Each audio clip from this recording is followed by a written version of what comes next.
It was the first days of Steelers OTAs on Tuesday. So here on Wednesday, we're going to recap the best parts. And we got a chance to talk to Russell Wilson and Justin Fields, see them here on today's Locked On Steelers podcast. I'm your host, Chris Carter. Let's get into it. You are Locked On Steelers, your daily Pittsburgh Steelers podcast, part of the Locked On Podcast Network, your team every day.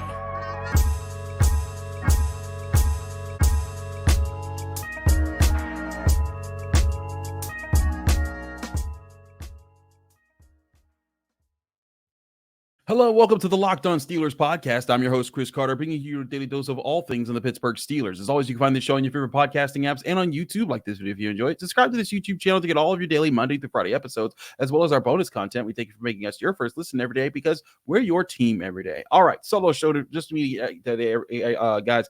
But let's get into what we saw at OTAs. One, it was nice to just be back at the facility, get to talk to some of the players. We didn't get to talk to everybody, but it was a big day because we finally got a chance to get up close and personal with the two new quarterbacks on the team that everyone's ready to talk about, and that's Russell Wilson and Justin Fields. We're going to spend the first two segments of the show talking about both of them, including also sharing clips with them of their discussion with us in the media on Tuesday. So a lot of things to go over. We're going to start with Russell Wilson, and then we'll get to Justin Fields. But I thought Russell Wilson, this is a guy who, he's the veteran. Again, they brought him in here not just to be a veteran quarterback, not just to throw touchdowns, but to also reset the culture of the offense, to become a leader, to be a person who knows how to say and when to say the right things.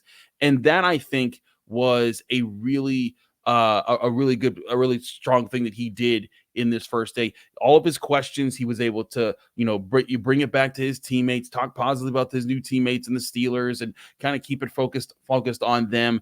And I thought he did give some interesting answers about, his excitement to work with the team. But I also thought it was interesting about which players he mentioned when I particularly asked him, who have you gotten close to so far? Because I always find it interesting, like who you're studying with. Like, this is a whole new offense, so the entire offense is learning this together.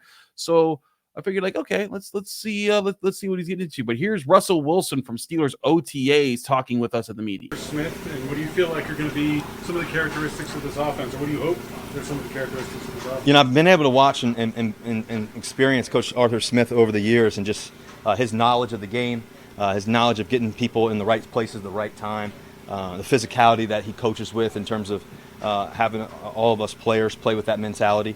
We're going to be able to run the ball downhill, obviously. Play action is going to be key. I think just doing all the right things in the right moments. Situational football is everything.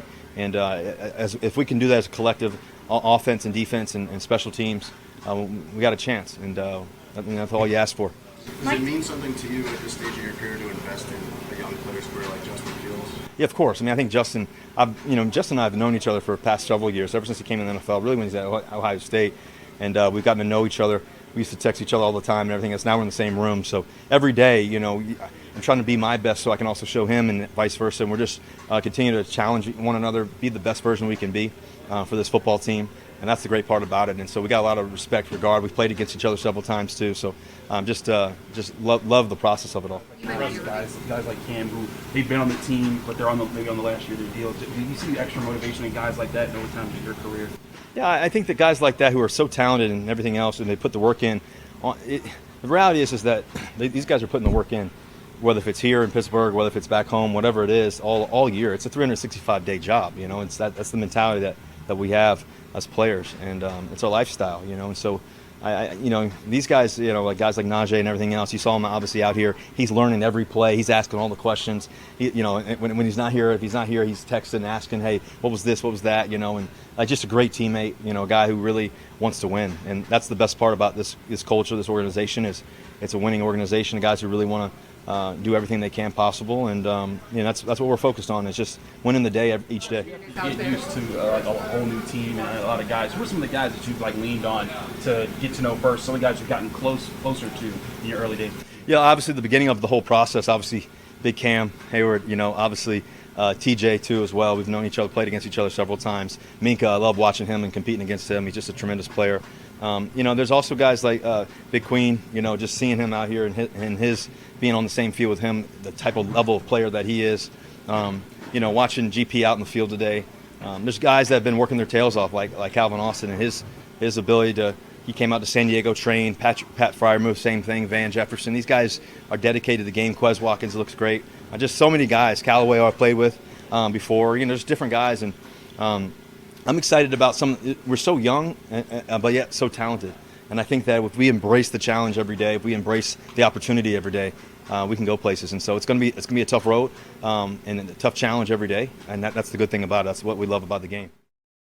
So a lot to unpack there with Russell Wilson there. I think first, him talking about Arthur Smith and the excitement of the offense, that all sounds good and well. I thought it was really interesting which players were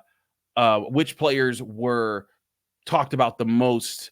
When he said, when I asked him who he's closest to, and if you don't paid attention, he rattled off like 6 defensive players. He said, Cam Hayward, TJ Watt, Minka Fitzpatrick, and Patrick Queen, or so I guess 4 defensive players. And then he got to some of the offensive guys, and he did note that they've practiced together and they've worked out together. So that, I think that's very good. But I think it's a sign of Russell Wilson.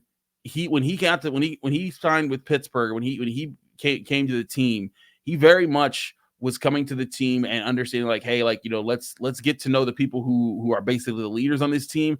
And then now that he's getting a chance to work with guys, now he's going to be able to get a chance to closer to them. Because when he brought up, he said GP, he only talked about like, seeing him, in person at practice and finally being able to throw to him. So, of course, GP being George Pickens.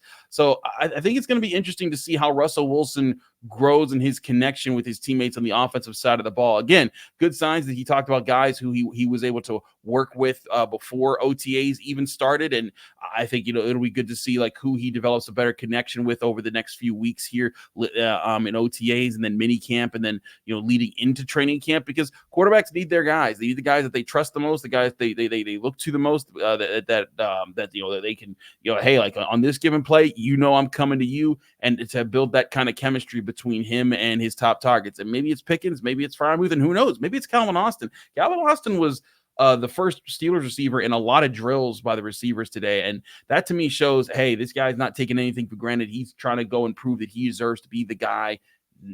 Right, he wants to prove that he can be the guy right away, and that's a very good sign for the Steelers, because they need someone to step up in the receiver room. And this is again why I've been saying I don't think for sure that the Steelers will absolutely go after a receiver at at some time this offseason. I think there's a good chance, but I don't think it's 100% certainty, because I think right now they're looking to see who are the receivers on their team right now. Like, for example, let's say Calvin Austin is lighting it up in camp and looks really good in preseason, and so does Roman Wilson. And all of a sudden you got 3 young receivers right there. Maybe you don't need to go for a Cortland Sutton. Maybe you can go for a more moderate veteran wide receiver to act as the 4th guy that works with Van Jefferson, and then that's your receiver room. So I think there's still a lot of different angles that could be taken there, but I think bottom line, Russell Wilson seems to be getting comfortable with the Steelers, and it's interesting that I thought it was positive the way he talked about Justin Fields and the connection that they have, and how he liked him when he was in college, and that he has a lot of respect for him, and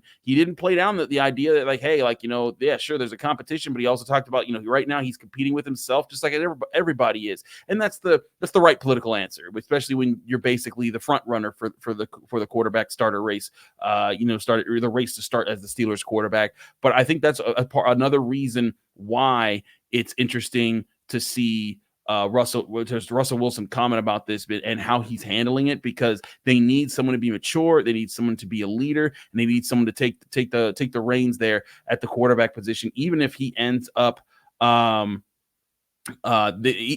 if he ends up being a player who ends up getting passed over for Justin Fields, being mature enough to set the tone and the right kind of foundation for this. I think that's the big thing there. That the Steelers really need from Russell Wilson. But how did Justin Fields talk? He talked about the quarterback competition, and he talked about how he definitely sees himself competing with Russell Wilson for that spot. We'll get to Justin Fields, and what he said in the Steelers locker room also after Steelers OTAs on Tuesdays. All that here and more, and some Mike Tomlin, who got really an interesting interaction with a reporter who was asking about the offensive tackle situation. We got a lot to discuss here in the Locked On Steelers podcast. I'm your host, Chris Carter. Stick with us. We'll be right back. But first, I want to remind you this show is brought to you by Yahoo Finance. Wouldn't it be great if you could see all of your investment and retirement accounts in one place? Well, with Yahoo Finance, you can consolidate your views from multiple accounts into one hub and access the expert analysis you need to tend to your entire portfolio with confidence. For more than 25 years, Yahoo Finance has been the brand behind every great investor. They are the #1 finance destination, producing a holistic look at the financial news cycle, including breaking news, original editorial perspectives, analyst ratings, independent research, customizable charts, and so much more. Whether you're a seasoned investor or are looking for that extra guidance, Yahoo Finance gives you all the tools and data that you need in one place. For comprehensive financial news and analysis, visit the brand behind every great investor, yahoofinance.com. That's the #1 financial destination, yahoofinance.com. That's yahoofinance.com.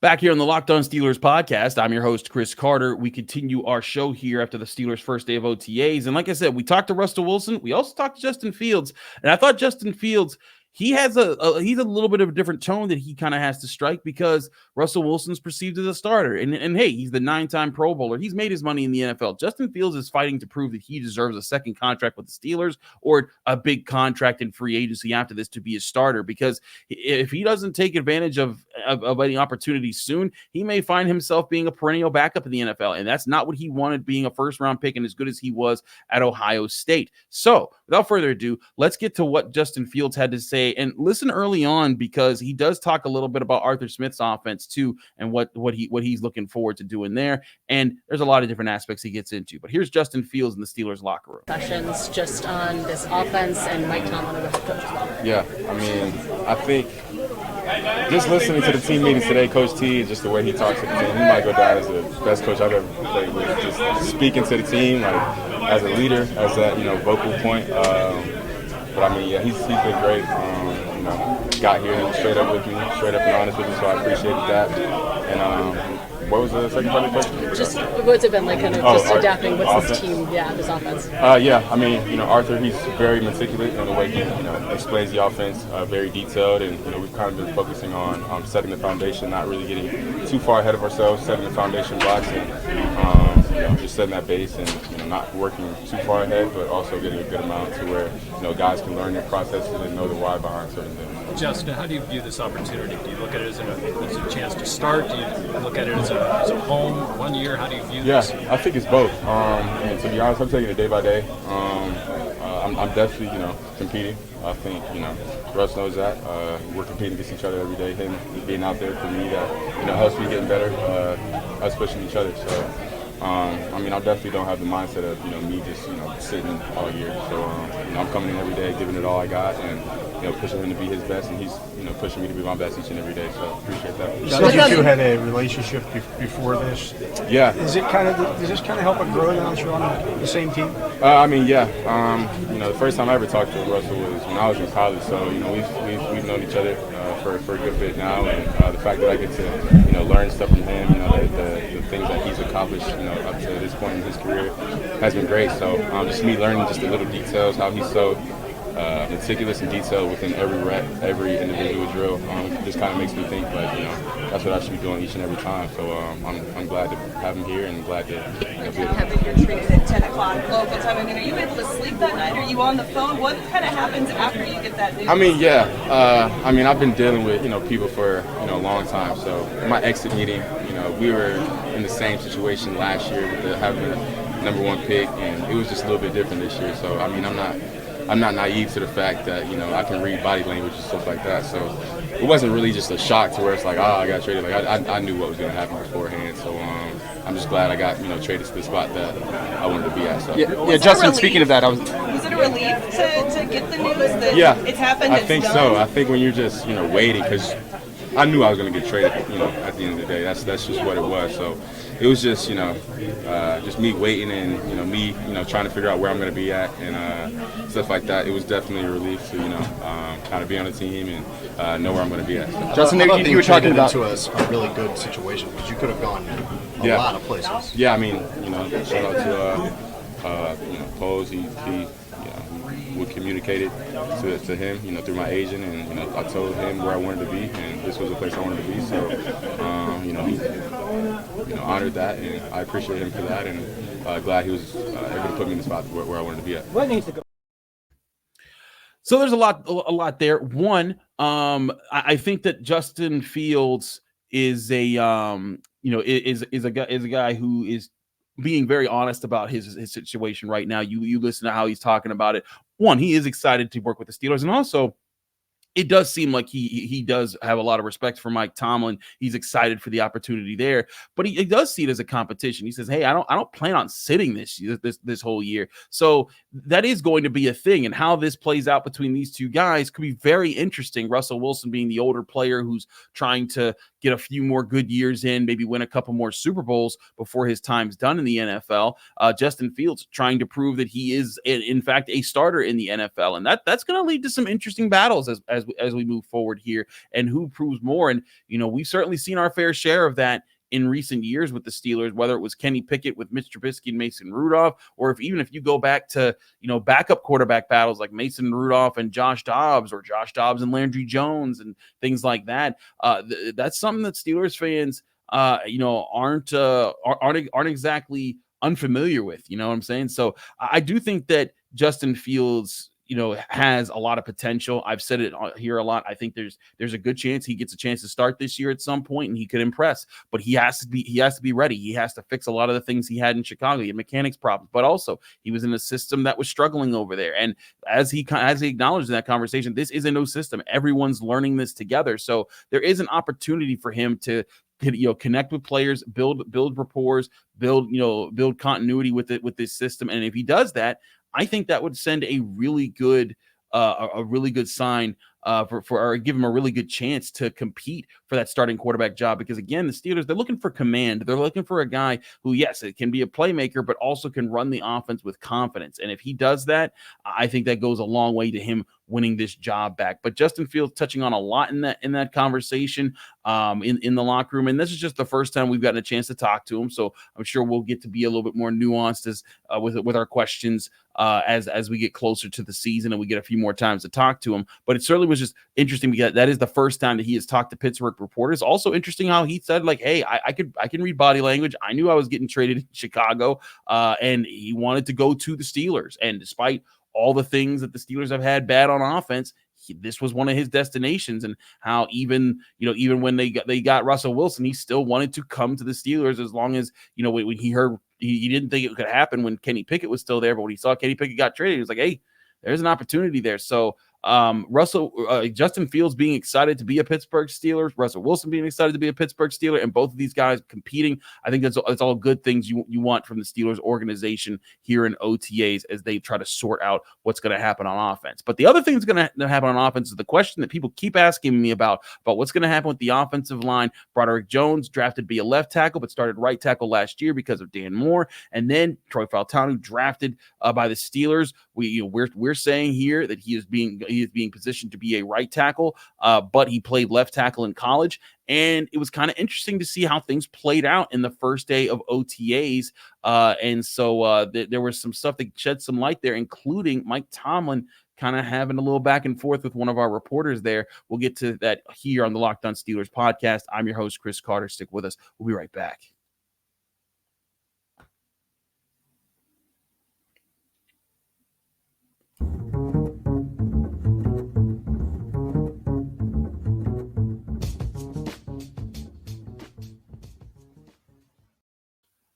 Back here on the Locked On Steelers podcast, I'm your host, Chris Carter. We continue our talk with OTAs. And as you've been aware, one of the biggest talking points of the offseason was the drafting of Troy Fautanu and where he would play. He started left tackle for Washington in college football. He's not a tall body. He does have a good wingspan as far as his arm length, but he doesn't have a tall body like Broderick Jones does. And Broderick Jones was drafted the year before, and he was supposed to be the left tackle, but he never could be because Dan Moore was the left tackle, and we had heard that Dan Moore Jr. was not a right tackle, and that was something Mike Tomlin talked about. That was something that Dan Moore even acknowledged last year. So going to practice, one thing that was confirmed to us, and when we talked to the players in the locker room, was that When the Steelers were running their full offenses in the first day of OTAs, Broderick Jones was still at right tackle, but Dan Moore was at left tackle. But when that second team came on the field, Troy Fautanu played right tackle and Broderick Jones played left tackle, which I think is their way of trying to get both kind of ready for either scenario to happen. And that, I think, is a smart approach for the Steelers to take. But Mike Tomlin, I think he's trying to play down this idea that it's a conundrum at all. He's just trying to figure out. He's trying to make it seem like, hey, we're just trying to figure out what's the best way to make our team. And listen to how he answered the questions. First, Alan Saunders asked him a question, then Jim Wexell asked him questions about what his preferences were with this. And Mike Tomlin, he's not trying to tip his hand to anything. He's not trying to force or commit anything to anyone.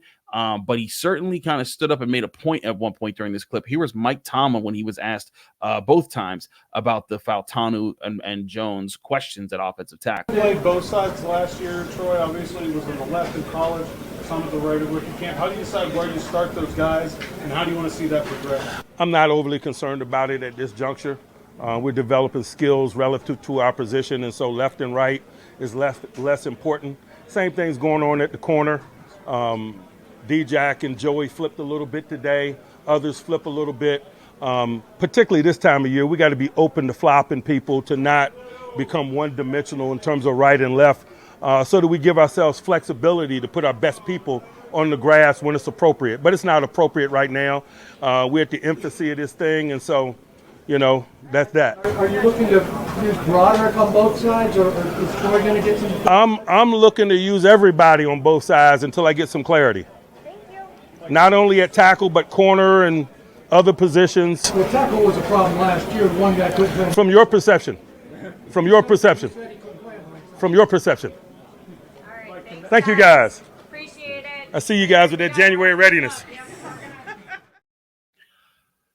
There, that was interesting, wasn't it? Mike Tomlin saying from your perception, but Jim Wexell's right. Mike Tomlin did say that, Dan Moore wasn't fit to or wasn't ready to play right tackle last year. So I think he's trying to downplay the significance of it. I think he's trying to just keep everything open right now, because I also think he doesn't want to promise things to guys and then things not end up the way that they were promised to be. And maybe that's part of the strategy here, is just don't commit to anything. Try to keep things on a straight focus. So I just think that's a really interesting response to it. And listen, Mike Tomlin's right to defend his team. That's his job as coach, on top of coaching. When he talks to us in the media, his job is not to appease us. His job is to protect his players, protect the team, not tilt their hand too much. But yeah, I think that there's a lot to still discover with what's going to happen at offensive tackle. How ready is Troy Fautanu for day one? And yeah, so I think that there's a lot to take away from there in a lot of different directions, but certainly it's what I was telling you guys earlier when we were talking about this. I think the goal, like, you look at the second team and the fact that Broderick Jones going to left and Fautanu being at right, the goal is to get Fautanu to the right and Broderick to the left. That is what they want to do, but they're fully ready and acknowledging, especially with the frustrations they've had. Because I mean, look, I've said for years, I thought Chuks Okorafor should have been a left tackle and Dan Moore should have been a right. Dan Moore, just his build, his skill set, to me trends more to being a run blocking right tackle who does that more. While Chuks Okorafor, because he's just so tall and so long, he would have been really good at just kind of engaging with edge rushers on that side. So that's what I thought would have been the case, but that never came to be. So I think that there's certainly some questions there that still need to be answered this time around, because now you have these guys. If Dan Moore still can't play right, and in the locker room he wasn't exactly, he was acknowledging, like, hey, guys who play both positions, they're special, and he didn't exactly say that like he was one of those guys even now after this other year. So it seems like Dan Moore Jr. is still going to try to be left tackle. To me, I thought the move was going to be put Dan at right, Broderick at left, and let Dan just compete with Troy Fautanu. But it really does seem like it's going to be this interesting combination where the Steelers are going to have to decide, are Dan Moore Jr. at left and Broderick Jones at right a better couple than Broderick Jones at left and Troy Fautanu at right, which is more of a comparison of how both are doing versus how one player is doing versus another player. And that can get tricky. And that can be something that, but I just think that's where we're kind of going to have to wait and see how things play out. The Steelers are certainly this again, it's the first day of OTAs. Mike Tomlin's also he kind of made a joke beforehand. Hey, no January questions, guys. It's May. And that's why he kind of made that joke at the end there. Like, you guys are on your January questions. Cause I think he's just kind of like, hey, it's OTAs. And this is kind of what it is every year. OTAs, they're serious. They're working hard. They're figuring things out. He's like, hey, I'm not going to have definitive answers on guys at this point in the season unless they're guys that we know. And if they're guys that we know, you know them. And he's talking about guys like TJ Watt, Alex Highsmith, Cam Hayward, those types of players. So I thought that was interesting too. I also thought it was interesting how we did get to talk to Mike Tomlin about this, and it was acknowledged that Najee Harris did show up late to practice, but it was an excuse thing. It wasn't like he was late and no one knew. It was totally part of the plan. He had a personal thing that they had to attend, and him and Mike Tomlin were joking and talking on the field after the fact. And when Mike Tomlin acknowledged that, he said, "Hey, like, this isn't a big deal. Don't make this a big deal." But then someone did ask, like, "Hey, so about the not signing him to a 5th-year deal," he acknowledged, like, hey, the depth of the waters is more, he mentioned positional value. So to me, I think it's another showing that the Steelers, it's not much of a problem with Najee Harris as much as it's just an acknowledgement that running back is that position that people don't value as much. And so the Steelers are doing, are handling the business end of things. So so there's a lot to still unpack there in the Steelers locker room.